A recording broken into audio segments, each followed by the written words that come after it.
राधे राधे, जय माता दी। आज के मैं ब्लॉग की शुरुआत कर रही हूँ और आज मेरे को जो बातें अपने पे बीती है वही बातों को शेयर करने में अपने को जानकारी होती है कि अपन शेयर कर सकते हैं ये बातें। आज का टॉपिक है विटामिन D3 टेस्ट प्लस और एक और टेस्ट कौन सा बोला था, thyroid test. Vitamin D3 test सभी को कराना चाहिए। विटामिन D3 टेस्ट अपने भारत में बोले बहुत ज़्यादा कमी रहती है विटामिन D3 की। विटामिन D3 के सिम्टम्स क्या है? जॉइंट पेन होना और हाथ पैरों में अकड़न जकड़न, और जिन महिलाओं को घर के बाहर नहीं निकलती है, एक एक दो दो साल हो जाते हैं, जैसे निकलते हैं पर कम निकलते हैं, घर का काम होता है उसके बाद निकलते हैं, पर मॉर्निंग की जो धूप होती है विटामिन D3 उसमें भरपूर मात्रा में होता है।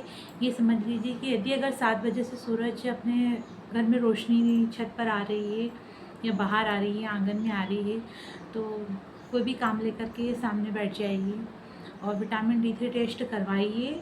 और टेस्ट करवाने के बाद में उसे यदि अगर कम है तो जो भी डॉक्टर सजेस्ट करे उसे अपने अच्छी आवश्यकता अनुसार चाहे इंजेक्शन दे चाहे टैबलेट दे, ज़रूर बहुत ज़रूरी है अपने शरीर के लिए। बोले विटामिन D3 टेस्ट नहीं, मैंने जैसे एक वीडियो में देखा, रील में देखा कि विटामिन D3 कम होने से सर तो मुझे कम है, मेरा कम है, तो मुझे बोला कि आप इंजेक्शन 5 इंजेक्शन लगा लीजिए, और नहीं तो बोले बहुत कम है, बोले पैरालिसिस भी होता है, बोले इसमें है ना, पैरालिसिस भी हो सकता है विटामिन D3 की कमी से। और या तो फिर कहना चाहिए इससे यदि अगर कम होता है तो बोले शुगर भी होती है। बोले यदि अगर आपकी हड्डियाँ कमज़ोर है, विटामिन D3 क्या करेगा? विटामिन D3 आपकी बॉडी में जो कहना चाहिए मजबूती, ताकत प्रदान करने का काम करता है विटामिन D3। यदि अगर हम सूर्य जैसे पेड़ पौधे पे पानी डालेंगे और पानी डालते रहेंगे और उसको धूप नहीं मिलेंगी तो वो पेड़ गल नहीं जाएगा। ऐसे हमारा शरीर का भी है कि हमारा शरीर का चार्ज होना ज़रूरी है। तो चार्ज हमें नेचुरल रूप से, हम कोई इलेक्ट्रॉनिक चीज़ तो नहीं है कि हम प्लग लगाएंगे और चार्ज हो जाएंगे।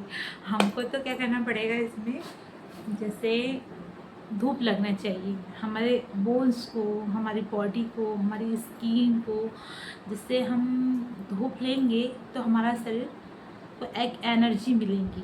खाना खाते हैं, खा के घूमते फिरते हैं, करते पर धूप लेते हैं कि मॉर्निंग की धूप नहीं लगती।